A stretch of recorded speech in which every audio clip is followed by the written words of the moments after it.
Hi, I'm Daniela Gruich, and I'm going to be walking you through my final assignment for the Machine Learning Foundations for Product Managers course.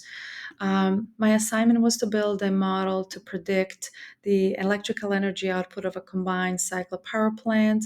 I had 9,568 observations, which represented the hourly average ambient environmental readings from the sensors at the power plant. And I was supposed to use those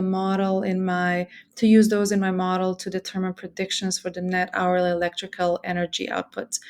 I had four inputs given: temperature, ambient pressure, relative humidity, and exhaust net vacuum. And I was supposed to determine net hourly electrical energy output prediction. For this project, I had a couple of things, couple of guidelines to determine the best machine learning approach and appropriate output metric to evaluate performance, to determine appropriate features for the model, and identify the different algorithms we might use. Then split the data. Then split the data into training and test data, and to decide what kind of algorithm to use. It can be two different algorithms, same algorithm with different combinations of features, and or the same algorithm with features with different values for hyperparameters. Um, and then finally, to select the model with the best performance on the validation set as the final model. Also, at the end, evaluate the performance of the final model using the output metric defined earlier.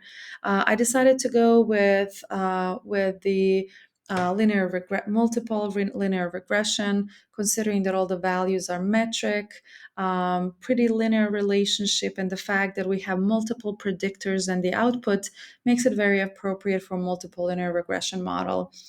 I decided to go with all four features for the first model, and then use correlation evaluation to determine the second model and which features would be most appropriate.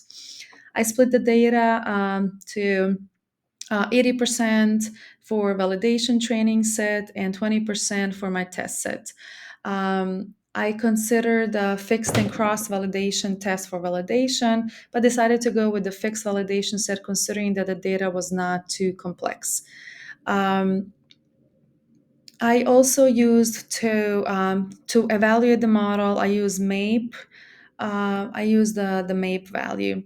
So for my first model, I had 1913 records with all four features. I received an R square value of 0.93, meaning that 93% of the variance in the outcome variable can be attributed to the predictive variables.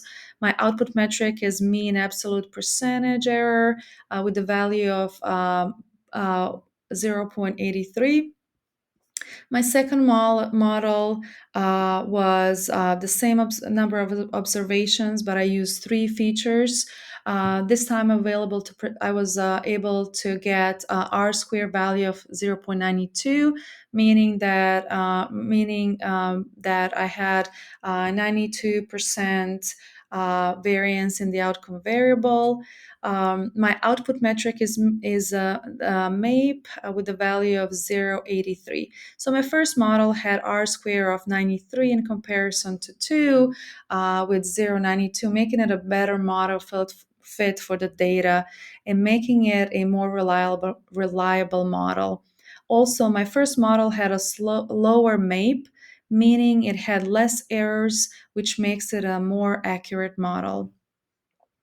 Thank you so much. This was my presentation for my last assignment. Thank you so much.